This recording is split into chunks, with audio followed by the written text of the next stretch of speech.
Hello guys, for today's vlog, samahan niyo akong magluto ng masarap na kare-kare.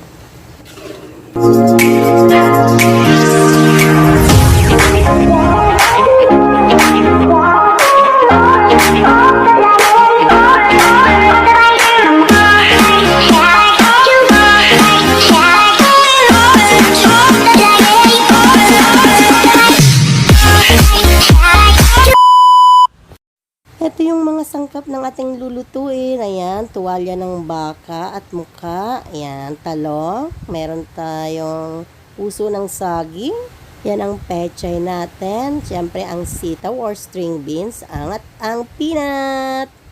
Kailangan din ng peanut butter. At suwete or anato seed. Ayan, atong sibuyas at bawang. Kailanganin din. Siyempre, yung mantika.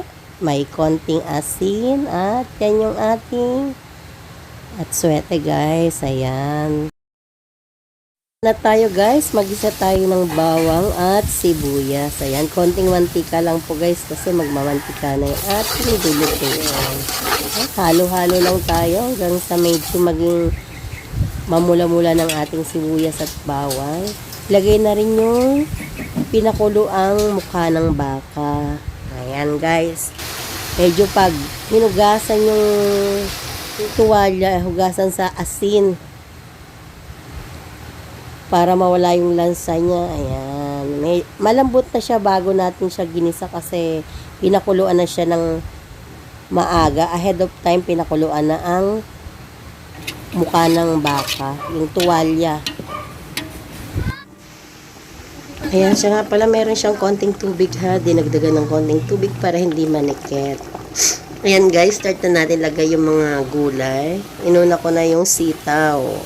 Then, medyo kasabay na yung ating puso ng saging. Ayan.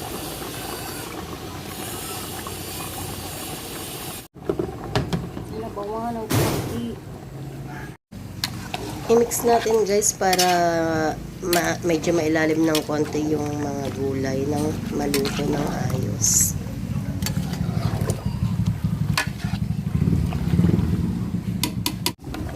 Haluin ulit guys para hindi siya manikit sa kaldero. Medyo malakas kasi yung apoy ko dyan kaya hinalo lang ng konti.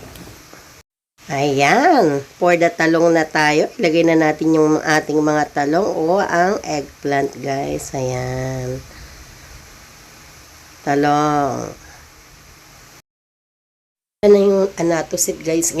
Ginamit na natin yung atsuete. Ayan, may konting tubig siya. Siyempre sinala para hindi kasama yung buto. Mapula-pula na yung ating kaldereta.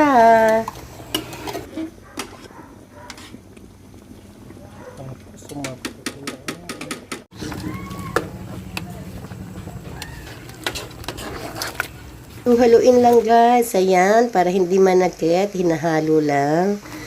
At syempre yung ating peanut, yan. Yan, yun yung dinurog na peanut guys.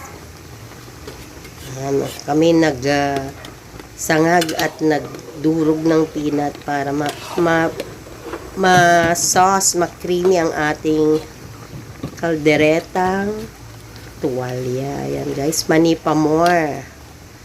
Yan. Okay, mag-alala guys, malinis yung kamay nung nagluluto, naghugas yan. Ayan, masarap-sarap na siya. Diba? Medyo malapot yung ating kaldereta.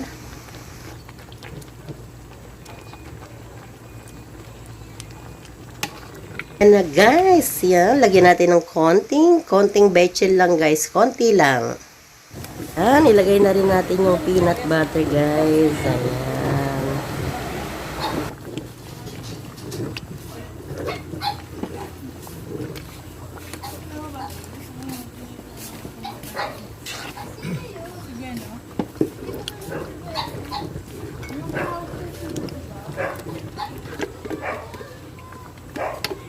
Nako, creamy.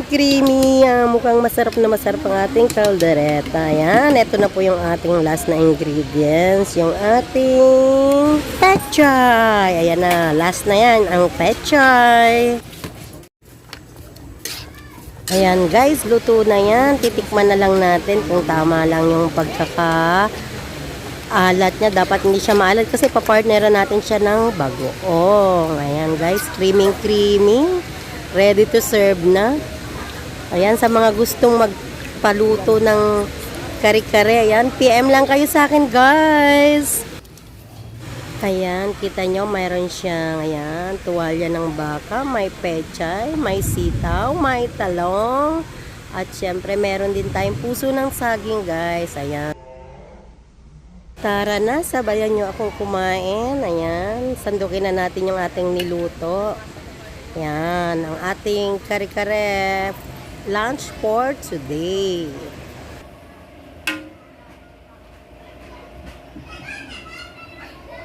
Ayan, may pinaka kong kare-kare dyan with bagoong. Ipapadala ko sana sa aking daddy. Yo, meron pa tayong kaldereta. Guys, sa mga gustong umorder, nagluluto kami ng kare-kare or any dessert, pwede kayong umorder. Just PM me. Ayan, meron ding kaldereta. Tara na guys, kain na tayo. Yummylicious!